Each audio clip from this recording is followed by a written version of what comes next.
the first thing I'm going to say before I introduce myself and everything that I'm about to do is that I look at marketing from a business perspective, which is what are your business goals? And so your marketing needs to work toward achieving those goals. And so that's the premise that is underneath everything that I'm going to tell you guys tonight. And I'm looking at this as author marketing from a publisher perspective. But that's a good question as a starting point. What are your business goals as a publisher, as an author? And then where is the alignment? And so that's something just to think about as I go through everything tonight. And I do welcome your questions. So I'm going to throw a ton of information at you guys. And please ask questions as we go along, and I'm happy to answer them as well. Okay, so who am I? Well, this is me. Those are all my books up there. And the first eight were published traditionally by independent small presses. And the big one on the right, the ninth one, my first novel, was published by Scotia Road Books, my new press, which is a hybrid press that I just started this year. And that's a whole other conversation, which I'm happy to have with anybody at another time as to why I decided to go that route. But suffice it to say, I've had a lot of different publishing experiences, and I don't think I ever had a publisher who had a conversation with me about marketing. And to be fair, my last book, which came out in 2013, The Flavors of Faith, before my novel, I was maybe 5 years into my marketing company, and it didn't occur to me to have that conversation. So now that I'm, 16, 17 years into marketing, it's the first place I would start. But I just put out my own novel. So you can see where the thinking is. It takes a while to step into that marketing mindset. This is all the stuff about where you can find me, and I would love to hear from anybody. And I do have a background in journalism and then marketing, and I've always been a writer. So all those books came out while I was doing other things. And I also do a weekly newsletter at the bottom there on Substack on writing and publishing if you want to follow. Okay, so book marketing really starts with you the publisher, you the author. And nobody wants to waste their time. And a lot of people feel this is overwhelming. This is so big, so I don't even know where to start. I don't even want to try. But it's really important to have a very practical and concrete conversation with yourself and then with your authors about, what is the goal here? What are we looking to achieve beyond just, I want to sell a lot of books and make a lot of money? Is there a more tangible goal? Can we niche it down and get very specific so that it has a chance of coming true? And then all of the marketing really needs to focus on getting there. So that's the first conversation to have. And I would venture to guess that most of us never really think that through. It's like they're big picture goals, they're lofty goals, but we have to get really specific and detailed so that we can choose marketing um, tactics and channels that are going to get us closer. So let's begin with the author-publisher relationship, because my premise is that marketing is all about relationships. And in a slide or two, you'll see the formula that I've always used in my marketing endeavors. But relationships are really where it's at, because most businesses today, need customers, and most customers have their fair share of choices as to where they can make their purchases. So why should they choose you? And so if you build a relationship and it's mutually beneficial and you care about them and they care about you, it's not just about, I want to make money, then, which of course we all want, but it has to go deeper. It has to be where you care about people. And I'll tell you an interesting story. So early in my marketing years, I worked for a grocery chain. They were my first customer. And it was a family grocery chain. They had 7 or 8 stores, and people were dedicated customers, but they wanted to enhance and increase their interaction with customers and their sales. So I said, well, do they know that you're family owned? Do they know your stories? Have you interacted with them in the store? And in fact, the answers were no.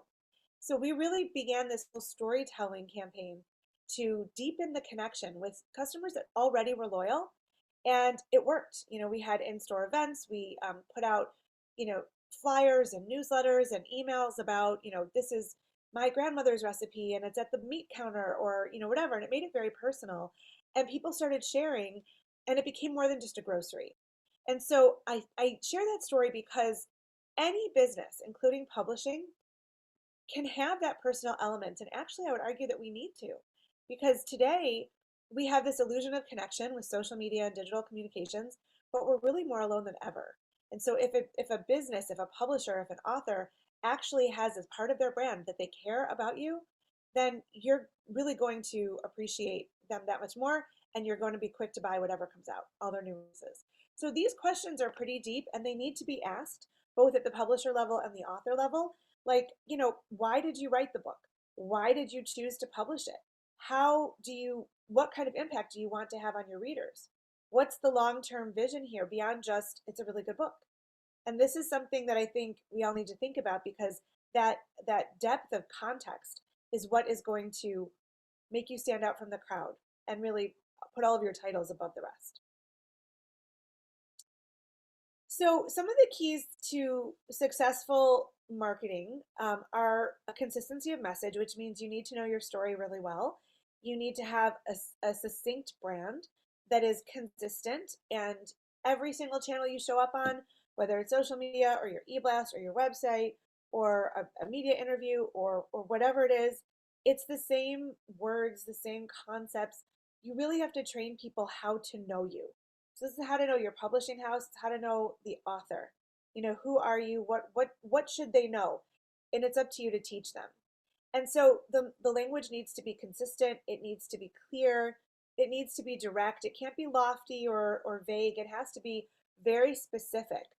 And there's marketing research that you need to be touched by a brand an average of 7 times before anybody's going to take action to engage with you.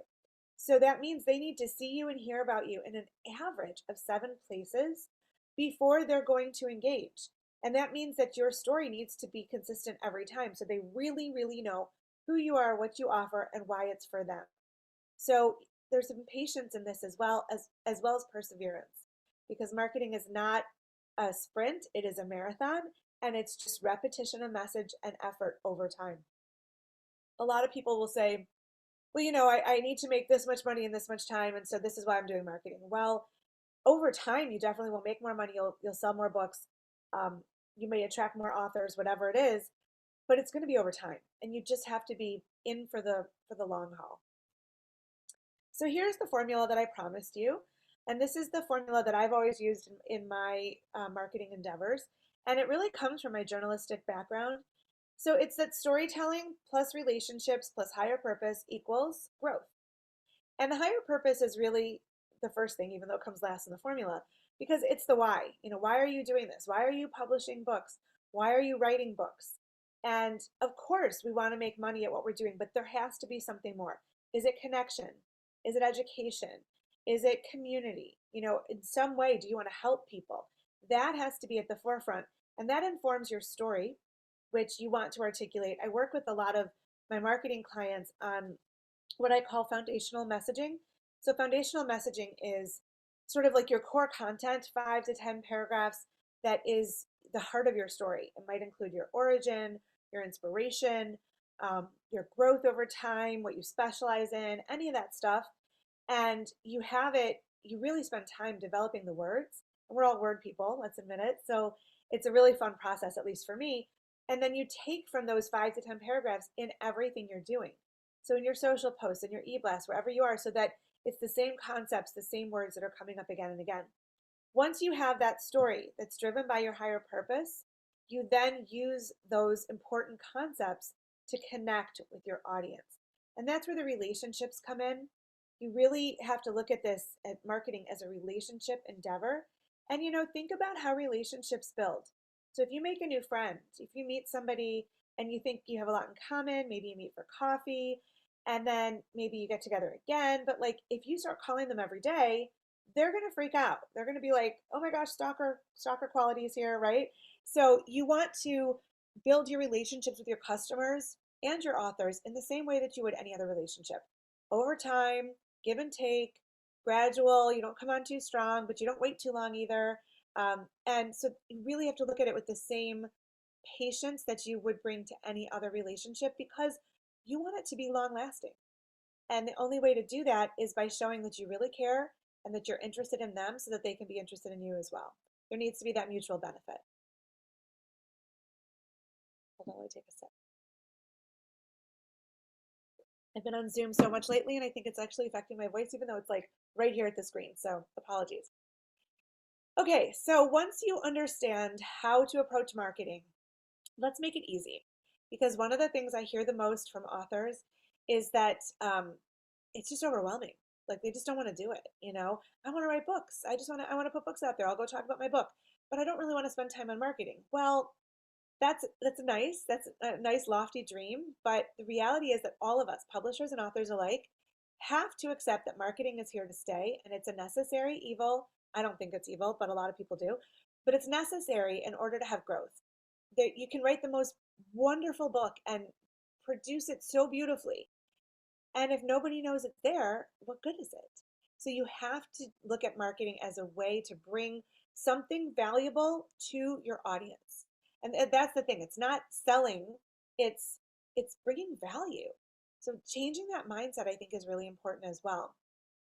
But we have to do the marketing. In fact, a lot of authors that I know who are traditionally published, they know that they still have to put in their own blood, sweat, and tears and money sometimes to do some marketing because publishers can only do so much. And I think that's an important piece of the publisher author relationship is having that conversation up front with realistic expectations. Here's what we can do for you. Here's what we'd like you to do. And so much of publishing today is looking at the author's platform and do they already have a following so that they can market to them. That's really an important piece of it. It's all hands on deck when it comes to marketing in this day and age. So we have to accept that it's just going to be there. It's always going to be there. And let's decide how we can make it fun. Now, it really can be fun. I promise you it can. But that means that you're going to choose. You're going to pick and choose channels that work the best for you. Like I tell the story of an author that I've worked with who only likes LinkedIn when it comes to social media. She doesn't want Facebook, Instagram, TikTok, anything. And so I said, great, make the most of LinkedIn. And she really does. And people respond to her posts, and she's very active in publishing forums and author forums. And it's really remarkable because it became fun for her. So where would it be fun? And how can you maybe do some things and your authors do some things so that you're both coming at it with the same message, with the same passion and energy, but you're sort of dividing and conquering?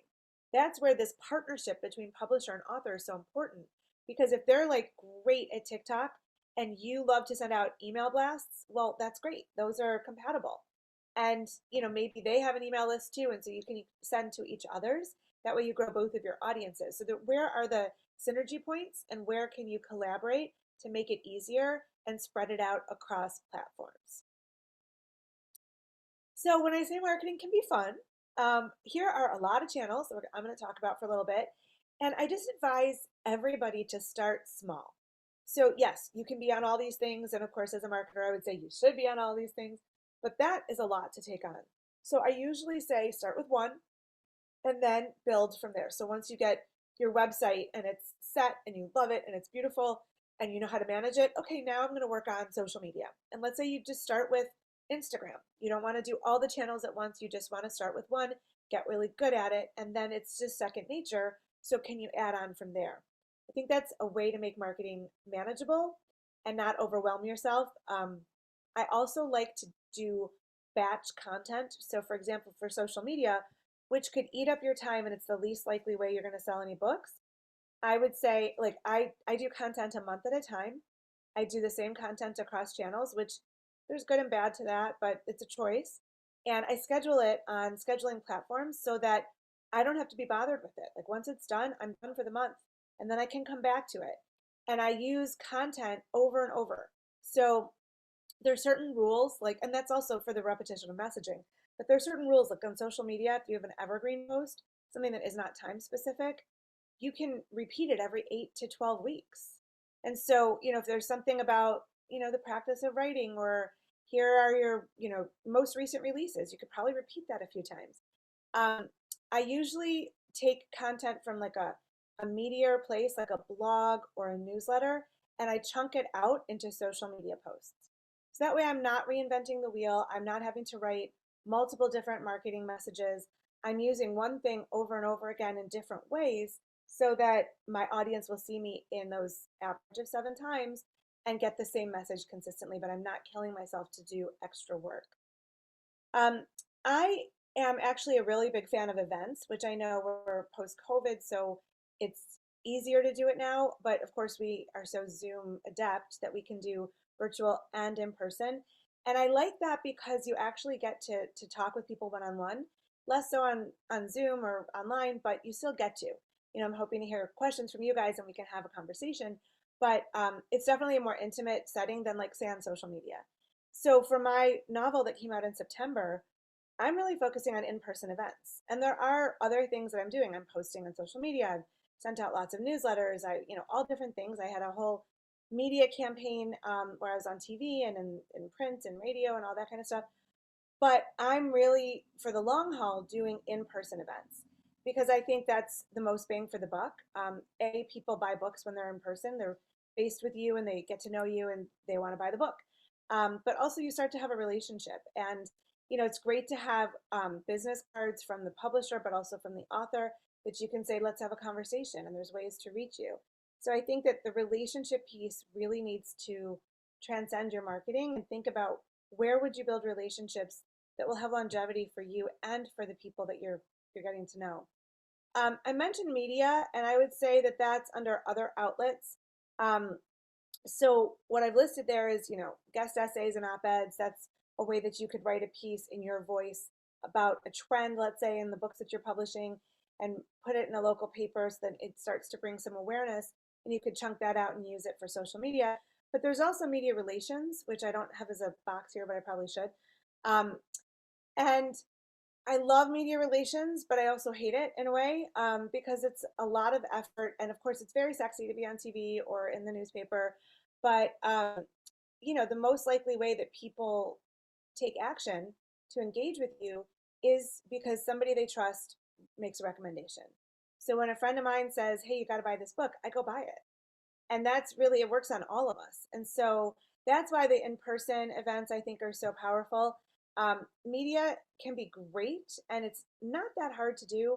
But if you don't have the experience or have contacts in media, you're probably going to want to hire someone to do it, and then it costs. So you kind of weigh and measure what's it worth. But all of these, I think, can be valuable at different times. I just say start with one, do it well, and then build over time, and just be patient with yourself because you're in it for the long haul. Marketing is a marathon, not a sprint. So what would be most fun for you and where can you start? So hopefully each of you has a niche for your publishing house or for your author brand. And you start with who you know and the community that you're speaking to with your books, and then you ripple out. So when I say local, it could be geographic, or it could just be industry, or it could be genre, or it could be subject matter. Start there and then ripple it out. So for example, my novel is very Jewish, and so I'm focusing on Jewish communities, but I've also been invited to speak at universities and book clubs. And so, I'm pitching Jewish communities, but, like, for example, I'm going to visit my son in Hawaii in January. He's doing a class, finishing up his senior year of college. And so, of course, I have to visit. I mean, he's there for a month, right? I have to go to Hawaii in January. And so I contacted University of Hawaii Manoa and I said, would you like me to speak? And they said, absolutely, we would. And by the way, we have contacts in the Jewish community. Would you like us to make introductions? And I said, absolutely. So again, that relationship thing. Well, I now have 4 speaking engagements in the week that I'm going to visit my son. And so it's, but I wasn't looking at like the whole island of Oahu. I was looking at the university and the Jewish community because I think they would be most interested in the book. And so, and it paid off. And so start really where you're known and then ripple out from there and think about what would make it fun. All right, so when you get to these marketing channels that you're choosing, there are some rules of thumb. And so, I've already hit home the relationship piece. Hopefully you get that by now. But then think about, how are you coming across? What message are you conveying? And again, that should be consistent and it should be narrowly focused. So you don't want to be all over the place and just like, we all like to take pictures of our food and post it on social media, but maybe not if you're trying to build a brand that has like a focused message, unless the food relates to a book you're putting out. you might not want to do that, you know? So think about how you can be consistent with your message and people can really know you. I suggest also, by the way, that you be consistent in your brand attributes. So like colors and not only the words, but the colors and the images, the people. So if you have, you know, one person behind your publishing house, it's great to see their face a lot. I know a lot of people get uncomfortable with that, but people respond to people. So that would be great. But at the very least, the same colors. So even in your social media images or your newsletter or whatever, try to have a color palette that is distinguishable and distinct, that everybody knows it's you when it comes. So there's a really successful self-published thriller writer, Kirsten Modglin is her name, and she has an amazing color palette and it's so consistent. And she even has like the clothes that she wears in the pictures match her brand. I don't know how she finds so many clothes in this like teal color that she does, but it's really cohesive. Check her out, Kirsten Modglin, and she's actually a self-published author. She comes from a finance background. I think she's written 29 books. Maybe, I don't know, could be wrong. It's in the 20s. And she's like 30 years old. It's like amazing. And she does this all herself. It's pretty cool. Um, when I say relationship building, you want to include other people. So even when you're promoting yourself or your authors, you want to do it in the context of being generous to others. So, you know, maybe somebody like a reader had a great testimonial or review, and you could share that as a post. So you're shouting out to someone else with their permission, of course, um, but it's about you. You know what I mean? Um, Maybe you have events where you have different speakers. Tag them all. You know, say something about each of them. And that's not just for social media, but on any channel. So in your email blast, you know, have referrals, shout outs, celebrate others. There's such a thing as marketing karma, where when you are generous to others, they're generous back to you, and people build each other up. So, you know, I'm a member of the Women's Fiction Writers Association, and it's amazing how generous all these writers are to each other. Like everybody's celebrating each other's, you know, pub date, their book launches, and just to be nice. And so when you cultivate that culture of generosity, and it's not just you and your authors who are promoting the books, but it's the whole network. So it's great if you can align with other organizations. Like here you're at MiPA. So how can you get the MiPA membership to celebrate when you have a launch? And vice versa, then you celebrate theirs. Or, you know, you have friends in, you know, the Romance Writers Association, and so you do some kind of, you know, share. And it's just it immediately builds your reach, and it just looks good because everybody's helping each other out, and there is enough to go around. Like I can buy your book and your book, and so let's just do it. Let's just make everybody else bigger. So think about that when you're doing your marketing messaging as well. Whenever you have events, it's really great, obviously, to promote them in advance.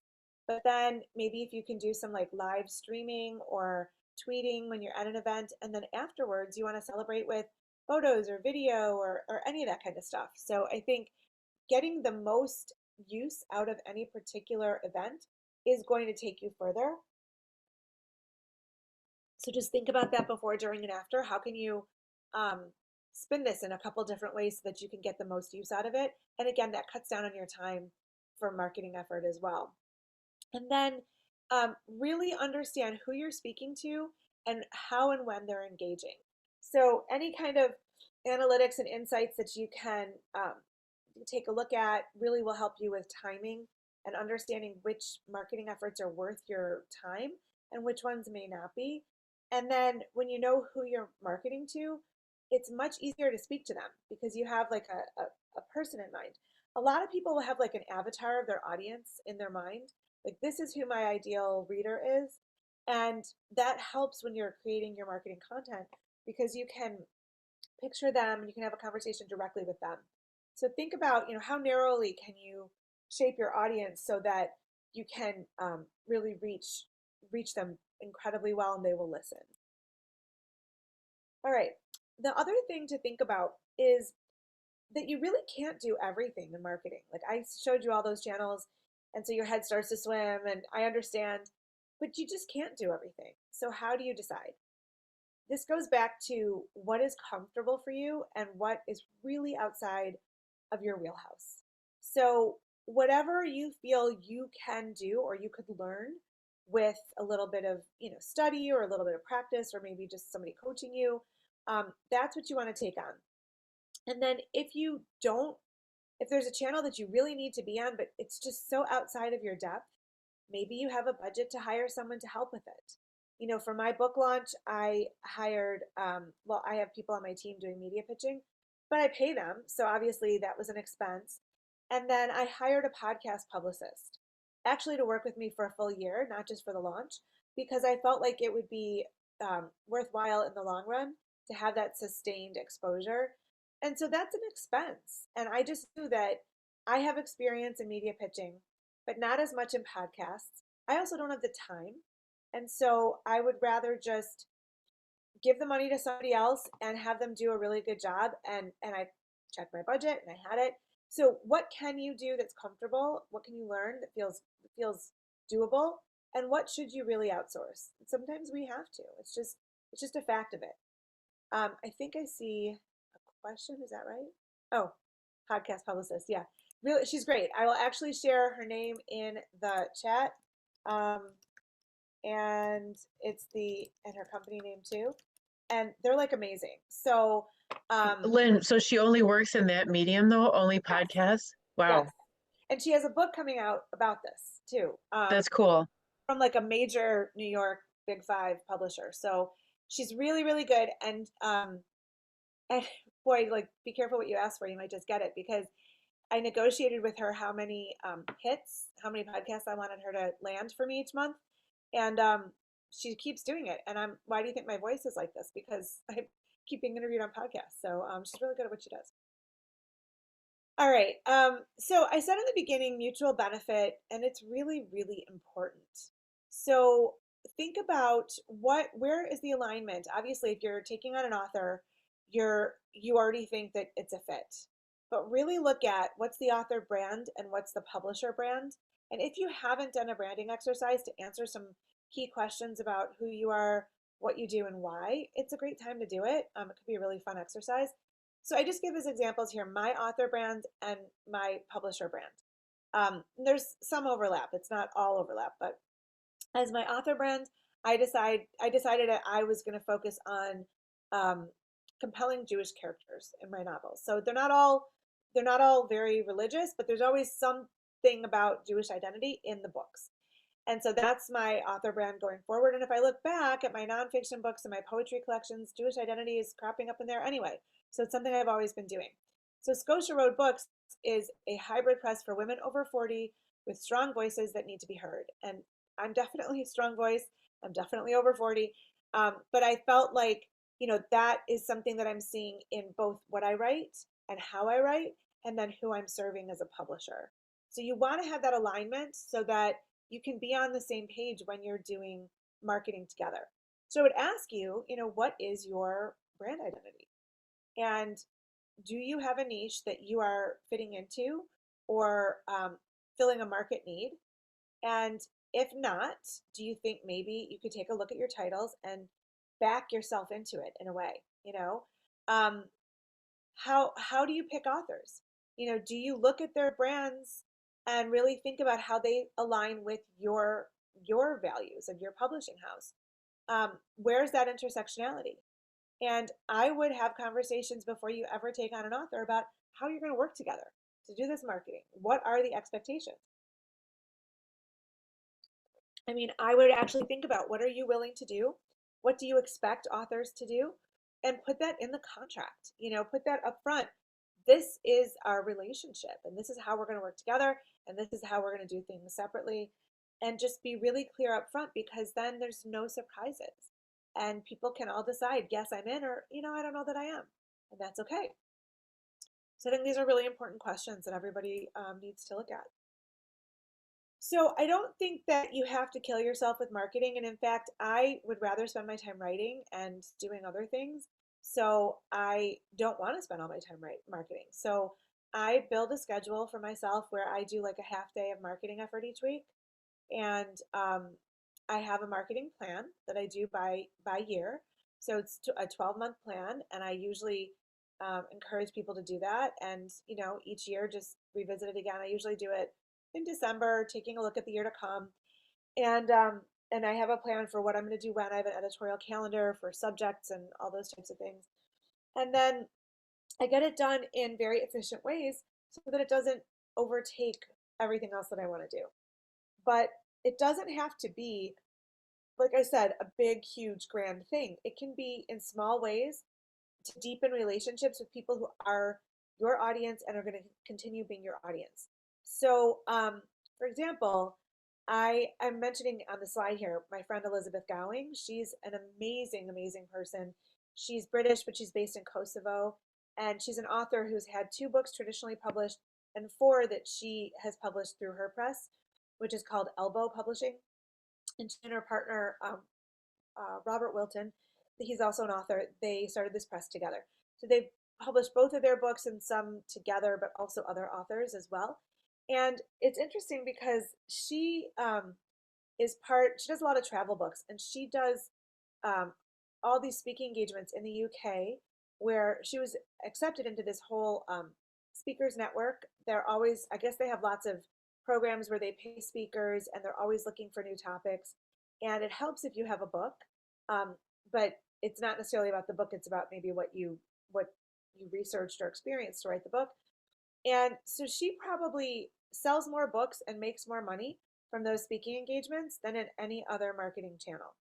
And her books are online and they're available, in print and everything. The books get her the speaking engagements. The engagements sell the books. You know what I mean? Like it's sort of a cat chasing the tail type of thing. But that is probably her most successful outlet because she might move 20 books at a time every time she has a speaking engagement. And if they bring her into the UK for a week at a time, do the math. She might have like 4 or 5 engagements and it's worth it. So I think sometimes that when you really focus your marketing efforts, you move more books and you reach more people um, without as much effort. It's not like a one here and a one there. So just think about innovative ways that you could do that. And sometimes it's just sort of out of the box. I mean, it could be at coffee shops or, um, like if you write about knitting, why aren't you doing a tour of knitting shops around the country? You know what I'm saying? Like it's just that's out of thin air. But that type of thing, where can you find the niche that is going to give you bulk sales and a dedicated audience as well? So speaking of niche, what is yours? You cannot be of interest to everybody. You really can't. And so it's important to accept this and to think about who is going to be your dedicated audience and give them a lot of love. So there are some questions on this slide. I'm happy to send the slides if you want to pass it out after, Jennifer, but people could take a screenshot as well. But these are really important questions. Like, you know, what do you do differently? What are you publishing that nobody else is? What are you writing about that nobody else is? How is the style different? How is the production quality different? Like, what is the niche? What makes you unique? Is there anything geographic, ethnicity, education, anything, any details or traits that come across in your books that are different from anybody else? Because you really want to understand your niche so that you can succeed within it. It's important for people to know, like I said in the beginning, who you are, why you write, and why they should care. So you have to teach them how to know you and how to engage with you, which means you have to know why they should. And it sounds like an obvious question, but I don't think a lot of us have ever really thought about it. So I do think this is an important piece in the marketing landscape. Um, the storytelling is what we come back to, and it's really what we do as a business. So it shouldn't be hard to tell stories for marketing, um, because you already know how to produce great writing, great books, great stories, and a good story that pulls on the emotions that connects with somebody at the core. That's what inspires them to remember, to take action, to connect, and that is how you sell books. So your marketing story has got to be as great as any of the stories in your books, and you want to have that emotional appeal. So it's something to think about and spend time on. I do think though that it all comes down to human connection. And like I said in the beginning, relationships are everything. And so while we can jump through all these marketing hoops and we can produce beautiful handouts and business cards and whatever, videos or something, it's about the relationships, you guys. And so if we can think about how people do business with people, what is that human element of the work that you're doing? It's going to carry your marketing to a whole new level. I think in the end, I'm kind of nearing the end of the slides and then I can open to questions. I would say focus, don't play into fear. Um, think about that relationship element and the mutual benefit, and then, write it out. Like, have a strategy. And I do have an author marketing plan template that I'm happy to share with anybody. Um, Once you have that plan, you like it's just your roadmap and it guides you on what you're supposed to do each month of the year, and it makes it very easy. So once you have a plan and you have a focus, it's easy to implement marketing. And because it never ends, because you're always going to be doing marketing, you have to make it that easy because it's always going to be there. And once it starts to work, you want to keep feeding it so that it keeps feeding you. So one step at a time, understanding that it's a marathon, not a sprint. And I think that is the end of my presentation. So I would love to take questions, and I think there is one. Am I right? Yeah. That was awesome. Sorry. That was awesome. Thank you so much. You're welcome.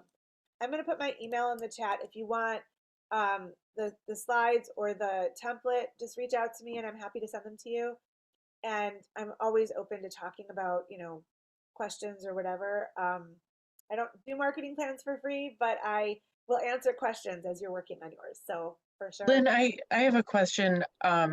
So with your 12-month marketing plan, like how detailed are you getting in that? When you're thinking about that whole year at once, like how detailed are you getting in that? So when you look at the marketing plan, it's very much a business document, and it starts with your mission statement at the top, which I hope you guys all have, because everything should be, toward the mission or the business goals, or, both. What are you trying to achieve and for whom? And then I do a SWOT analysis: strengths, weaknesses, opportunities, threats. I do market research, so I understand the context in which I'm playing, the whole market. And then I get very specific as I go down. So I end up with tactics and dates and topics and all of that. So it's multiple pages, and I know that sounds like it's daunting. It doesn't have to be. But I do get very specific so that I don't have to like wonder what am I doing. I just, if I have these subjects and I have, each month I'm doing something specific, then I know when that month comes exactly what to do. So I do And get. then, okay, and then your half day of marketing each week, which I love that. Like, is that a firm set, same day, same time? You don't schedule anything else? Is that how you do it? I try to do that. I'm not always successful, but that's my goal. Yes. Yeah. That takes a lot of commitment, but I mean I wrote that down because I was like, I love that idea and I feel like I need to implement that. Yeah, well, I try to schedule things out so that I don't scatter my energy and I'm like, wait, what am I doing now? And like wearing different hats, like I love my writing time, and so my mornings are dedicated to writing. And then in the afternoons, like I still have clients that I work with. I teach writing classes. I have like meetings and things like that. So I have to schedule it in or I might not get it done. And then all of a sudden my writing time is invaded or whatever. So I think it's really important to commit to it, and then also to set boundaries so that if I say I'm going to do marketing on, let's say, Mondays from like 12 to 4, then not only do I not schedule other things, but I keep myself to 12 to 4 because I don't want to bleed over into it. So I get really efficient because I don't want to spend more than that time on the marketing. So now I will say I might do it like the first Monday of the month I work on social media posts. The second Monday I work on the newsletter. The third Monday so like that I have it in chunks for all the different channels, and I know what I'm doing each time so that nothing gets left off. And I write it down on my calendar. That's cool. Yeah. Amy said, how many podcasts a month were you guesting on? So oh, by the way, I host a podcast, the Make Meaning Podcast, which features authors and people in publishing. So I have guests booked until next July, but I am taking inquiries. So if you're interested, let's talk. Um, when I signed with Michelle, I said, so she does like a launch, like 3 months of a launch, and there's a certain volume in that period of time, and then just sort of maintenance after that. So the launch, we said maybe it was 2 months. I think it was 2 months. She originally said, I think 9 or 10, and I said I wanted 15, and she got me 15. And then for subsequent months, I said she wanted to say 3, and I said 4, and she agreed. So the commitment is a minimum of 15 for the launch, and for a month for every month after that for the contract. Do So you have any go do you ahead. have any sense of how successful that was? Like, have you gotten feedback from listeners or seen sales or anything from that? I don't know. I mean, so I had the 15 interviews during the launch, but they haven't all aired. I think there's been like 4 or 5 that have aired because, sometimes it's delayed. Um, Hmm. I mean, I have had really steady sales since the book launched at the end of September, and more and more people are following me on social or joining my newsletter or taking my classes and things like that. So I think it's working. But again, I think it's too soon. Like I started with her in August. I think we've had 3 months now. And I tell everybody with marketing, you really don't know until after a year. And so you need to give it that time to see it build. And then, like, I have a client that's been with me for 10 years. She's not an author, she's a lawyer, and she was starting a law firm when she came to me. So I helped her do the branding and set everything up, and I've just been doing her marketing ever since. And she tells everybody, she's like my best, recommendation. She's like, oh yeah, after 2 or 3 years, like I needed to hire an associate attorney because I couldn't keep up with the business. But it's not that quick. Like you have to know marketing. It's ongoing. It's a marathon for sure. Does anybody have any questions they'd like to ask? You can feel free to raise your hand or just unmute yourself and go for it if no one's talking. I wrote down a few more, but I don't want to dominate the question time. We'll go for it until we hear from somebody else. I'll give it a second before let me collect my thoughts. Sure. Yeah, I have a question. So when it comes to like do you utilize running ads for when you're factoring in your marketing, and how do you do that? Yeah. So ads are definitely a part of marketing, and I mean, I did a little bit on Amazon, and I would like to do some Facebook ads. I haven't done them yet. Um, so I've just been studying it, and I feel like I'm of many minds when it comes to ads for books, just because I hear a lot of mixed things. I've done a ton of research about it, and I have a friend. Actually, I'll put her name in the chat. Um, she is here. You go, Heidi McIntyre of McIntyre Marketing. She's a whiz at Amazon and Facebook ads. She's really, really good at it. And she's an indie author. So I know a lot of authors and publishers who are spending a lot of money on online ads, and they're selling books because of it, but they're just breaking even. And I just don't know how I feel about that. Yeah. So I'm sort of waiting it out and seeing. I will say that when I've done some Amazon ads, I had a lot more attention on my book, and I don't know if it converted to sales, but I know that it came up in the top of searches, and so that's what I wanted. But I think it's important to articulate your goals for the ads. Like, what are you really expecting from it? And what are you willing to spend in order to get that? And will it be worth it? Like, Yeah. in the end, one thing I didn't talk about is how do you know when you've succeeded? And that goes back to your goals. Like, what will be success? Because you're going to put in the effort or you're going to spend money. And so, how do you know when it has paid off? And that's something only you can answer. Yeah. Thank you. Yeah, sure. Hi, this is Stephanie. I have a quick question about what you were just saying. Yeah, sure. To maybe expand on that a little bit, because I have really aggressive clients. My Uh-huh. clients, like, they're very type A, very driven, very business minded, Uh-huh. and they want to know, like, when are they going to make their money back, like right when they do their book. So we get into the whole marketing conversation, just as you've mentioned, and I give them their checkoff sheets, and we start getting through depending on where they're at, I meet them where they're at, and then I get them to a certain point.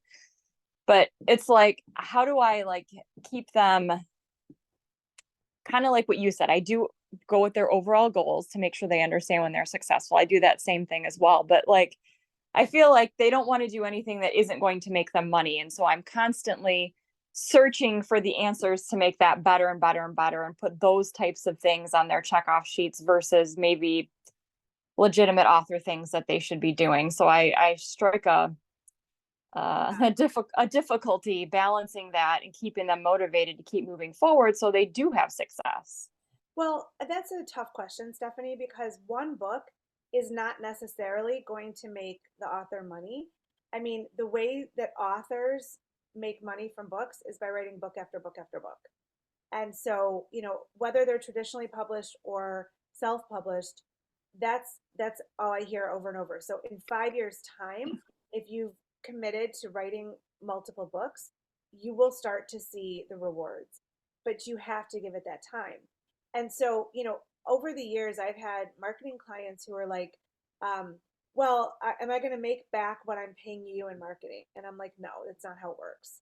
It just doesn't work that way. Over time, sure, you will. But I don't know how much time that'll be. And that's the thing. I know it's frustrating. I mean, when I hired Michelle as a podcast publicist, I'm like, okay, I'm investing all this money. Is it going to make me back? I don't know if it will. But I was hiring her for the purpose of expanding my exposure to build my author brand, and I know that that will happen because all these people will hear me. And so I had to decide what am I looking for here? And it really was that reach. I don't think I'm going to make back what I paid her, but I think over time it will pay off in the form of people taking my classes, going on my retreats, buying my book, you know, in some way. I think it'll work, but I can't know that until I'm on the other side. Okay, thanks. Yeah, and the other thing too that I just want to say is I also can't know if any of those things happen because of the podcast. And that's one of the frustrating things about marketing, which is that, you don't know which effort yields results. Because like when people do research, like how did you hear about us? They only answer what comes to mind, which is the last time that they were told to engage with you. So like if you go to a restaurant, let's say, how did you hear of us? Well, oh, my friend invited me out for dinner tonight. But maybe you also saw that restaurant on social media. Maybe there was an ad on TV. Maybe you got something in the mail, like a flyer or something, and you just don't remember all of those. Does that mean that those other efforts were wasted? I don't think so. I think that all of those things brought to your awareness that restaurant. And then when your friend said, let's go there, you're like, great, yeah, I've heard so much about it. But it's really hard to know which of these channels, which of these efforts is going to give us the most bang for the buck. I just don't know how to know that. Could I ask That's a good, thanks. follow-up question? This is Tom. Hi. Hi. Thanks for all the information. I was just wondering about your publicist, the podcast Yeah. publicist. Does she vet the people so they have a substantial, number of actual listeners? Yes, they're really on top of it. And I've actually questioned a few, like, well, maybe this is too new. I don't think I want to be on it.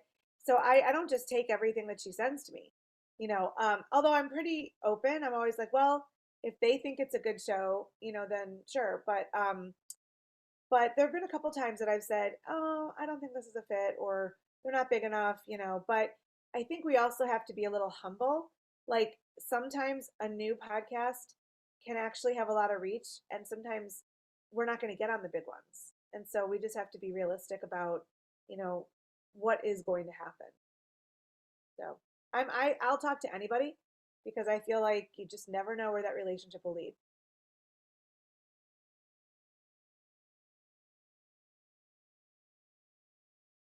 Any other questions? I had another one, Lynn. So you mentioned like the needing the 7 touch points with a potential customer before they might buy something. Yep. I mean, I know this too is something you can never really gauge, right? But like how do you plan for that, or how do you hope that that will happen? So, and it's an average of 7, so it's not always, it could be 5, it could be 9, you know what I mean? I think you just have to, that's why, yes, you start with one channel at a time, but ideally you want to be across channels with the same type of messaging. So it's not as much work for you, but it's consistent for them because they need to have those different pieces of awareness before they're going to take action. But the relationships are what hit it home. And so that personal recommendation, the word of mouth marketing, I'll give you guys a great example. Um, I'm on my synagogue's board, and and they always come to me for marketing because I'm on the board. And it's a great community. I like it a lot. Obviously we joined it, but they're like, well, how do we grow the membership? And they want to take out big ads in like the Jewish news, and I'm like, I don't think anybody joins the synagogue because there was an ad in the Jewish news. I just don't. But you probably need that exposure because they need to see you there. But ultimately, I think the reason that people join is because they feel that they know somebody or they feel welcome. And so, what I suggested to the executive director and the rabbi was, you know what, we should work on internal marketing to make sure that all of the members feel welcome, feel a part of things, and then invite them to bring friends and invite them to expand the community. That word of mouth marketing is so much more powerful than any other type of marketing that you could do. But that means you have to invest in the people who are going to spread the word for you. So again, it's relationship building. So we came up with all kinds of initiatives that show the members how appreciated they are, give them opportunities to make more friends, get together more, do events and that kind of thing. And when they feel invested, then say, hey, bring a friend to this event or whatever, and it pays off. So I think that's the best way that you can do things, Jennifer, is to, yes, you want to appear in all these places, like take out the ad in the Jewish news, but put the effort into the relationship building so that you can inspire word of mouth referrals and things like that.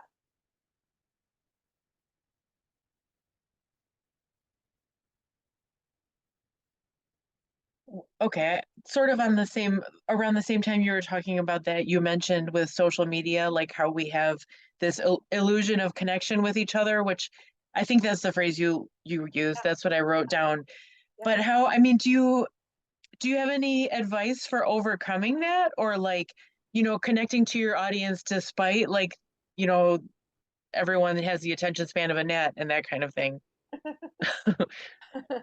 um, I think that it's really important. I hate to say this. I get annoyed with social media, but I'm on it because I know I need to be there. But I don't, I think it's a blessing and a curse. Like, there are ways that I can connect with people across the world from me that I wouldn't be able to do in any other way. So I think that that can really build a connection. But I think it has to transcend just the digital sphere. And so sending an email or a handwritten note, like I got a handwritten card in the mail the other day from somebody that I only ever see on Zoom who lives in Seattle, and it meant the world to me. It was like that personal touch. So every time you have digital marketing efforts, think about like every so often, like what can you do to take it outside the digital sphere? Is it, and you can't always do this, but every so often, can there be an in-person thing? Can there be a Zoom? Can there be a handwritten note? Can there be some initiative that shows that human touch? I think that it's worth the investment. So, for example, I do a virtual holiday reading in December every year that I host, and writers come from all over the world. And if you want to join, it's December 16th this year. It's free, and I can send you guys info if you want. But last year I sent uh, notebooks to or journals to each person who was going to read, and that was just a nice like gift of my own, and they all happen to be students of mine. But I'm not doing the gifts this year, but I am giving everybody that place to connect and share their writing, and it's a more personal way to just be there. You know what I mean? So those types of things are easy to do. I was the recipient of something like that recently, and I wanted to share the experience because it was kind of cool. So my publishing company, Scribe Publishing Company, I think an illustrator had found us on Instagram and followed us or reached out to us somehow on Instagram, and we started following that illustrator. And then a few weeks later in the mail, I got a postcard from her with like something she had drawn, and I knew immediately who it was. And it was kind of cool, like, okay, now she's coming at us in a different form or whatever. But it showed that she was, persistent and interested in us specifically, and that's what it felt like anyway. So it's Yeah, kind of a good example of what you're talking about. I love that. That's so great. I love it. Yeah, that's exactly what you want to do. So just to think about how can you transcend the busyness and the quick hit of social media with something a little bit more personal. Sometimes newsletters, you can make it a more of a personal letter, and people love that. Like whenever I do like a real heart to heart type of newsletter, I mean, I get the best feedback. So people want to connect on a deep level. They really do.